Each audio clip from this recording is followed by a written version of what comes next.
កម្មវិធីសួនកុមាររីករាយសូមស្វាគមន៍បងរស្មីសូមជម្រាបសួរ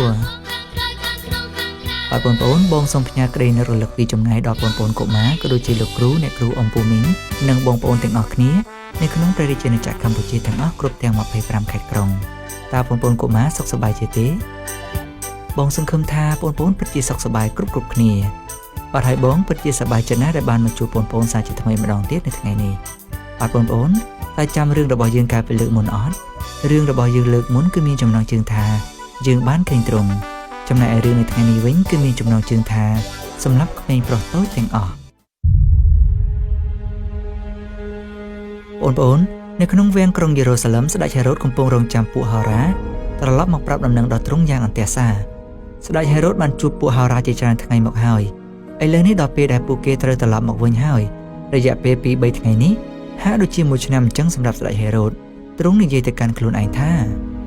តើពួកហោរាទាំងអស់នោះទៅឯណាអញប្រាប់ឲ្យពួកវាត្រឡប់មកវិញពេលវារកឃើញទារកនោះអញប្រាប់ពួកវាថាដើម្បីឲ្យយើងបានទៅថ្វាយបង្គំដែរហើយអញនឹងសម្លាប់បុត្រនោះបាទបងប្អូនស្ដេចហេរ៉ូតក្តាប់ដៃឡើងញ័រដោយសារតែទ្រង់ខឹងខ្លាំងពេកហើយសង្គ្រឹះថ្មិញដល់កក្រិចរបស់ទ្រង់រួចទ្រង់ក៏ស្រែកហៅលោកអេលីសឺថាអេលីសឺ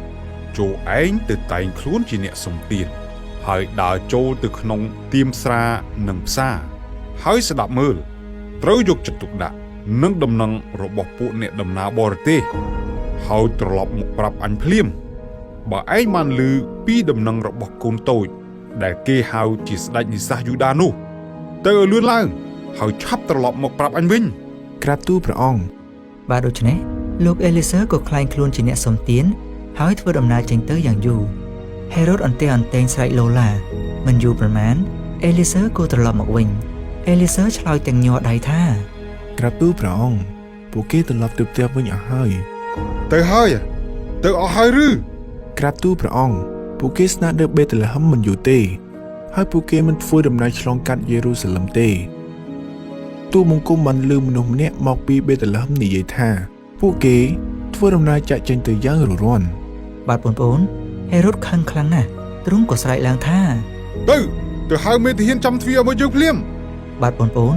មេទ័ពនោះឈ្មោះថាយ៉ាកុបបានចូលមកហើយលុតជង្គង់នៅចំពោះស្ដេចរួចនិយាយថា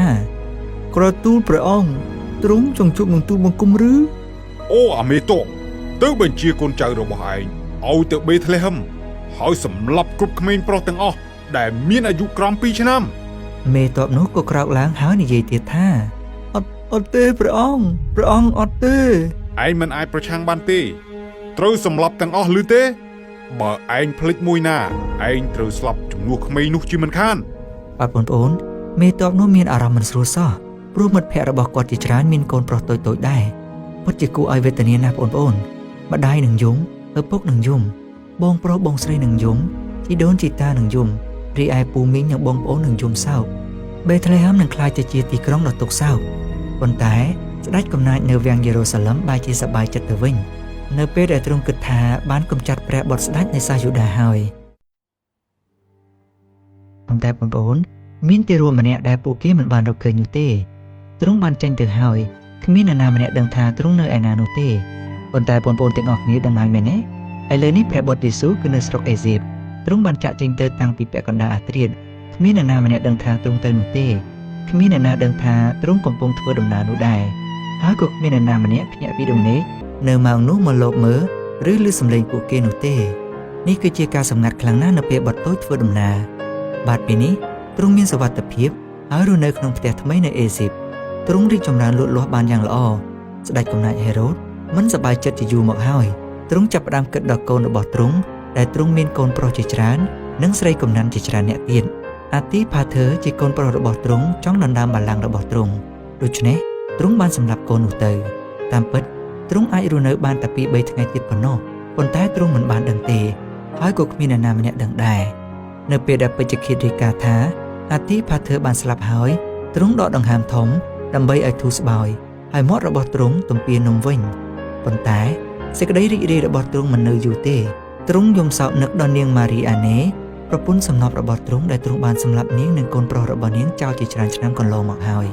ចាប់ពីពេលនោះមកទ្រង់តែងតែនឹកនាងជារៀងរាល់យប់អ្នកបម្រើនៅក្នុងវាំង តែងតែលឺទ្រង់ស្រែកនៅពេលយប់បាទពេលនេះស្ដេចកំណាចចិត្តស្លាប់ទៅហើយទ្រង់បានស្រែកហៅនាងម៉ារីអាណេម្ដងទៀតគ្មាននរណាម្នាក់ជួយទ្រង់បាននោះទេអ្នកបម្រើកំពុងឈរផ្ដុំគ្នាសម្លឹងមើលទ្រង់ស្លាប់ក្រោយមកសំឡេងត្រែបានបន្លឺឡើងគេក៏ប្រកាសថាស្ដេចហេរ៉ូតបានស្លាប់ហើយបាទបងប្អូននៅពេលនោះប្រជាជនអ៊ីស្រាអែលអាចឮការដកដង្ហើមដ៏ធំនៅទូទាំងស្រុកអ៊ីស្រាអែលដំណឹងនេះក៏បានផ្ញើទៅដល់រ៉ូមទៅកាន់ស្ដេចសេសាអូគូសពេលនោះស្ដេចសេសាអូគូសក៏បានតែងតាំងកូនប្រុសរបស់ស្ដេចហេរ៉ូតគឺអាធីឡូតឲ្យគ្រប់គ្រងលើស្រុកអ៊ីស្រាអែលនៅឯអេស៊ីបវិញយូសែបម៉ារីនិងបុត្រតូចយេស៊ូកំពុងសម្រានយ៉ាងលងលក់យូសែបភ្ញាក់ឡើងភាពសប្បាយរីករាយស្ងប់ស្ងៀម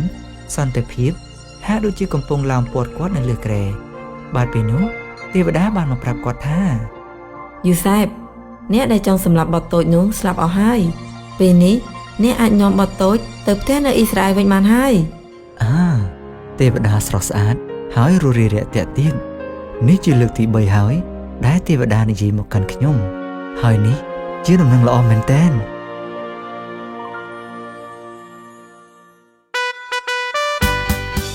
បាទបងប្អូនបងសូមស្លេះរឿងរបស់យើងត្រឹមតែប៉ុណ្ណេះសិនតើបងប្អូនរៀនបានអ្វីខ្លះបន្ទាប់ពីស្ដាប់រឿងនេះហើយបាទសម្រាប់បងវិញបងមើលឃើញថាស្ដេចហេរ៉ូតពិតជាអាក្រក់មែនទែនព្រោះសូម្បីតែប្រពន្ធកូនខ្លួនឯងក៏ហ៊ានសម្លាប់ដែរបាទបន្ទាប់ពីស្ដេចហេរ៉ូតស្លាប់ហើយប្រជាជនទាំងអស់ពិតជាសប្បាយចិត្តមែនទែនបុត្រតូចបានរួចផុតពីការតាមសម្លាប់ដូច្នេះផែនការរបស់ព្រះនឹងបានសម្រេច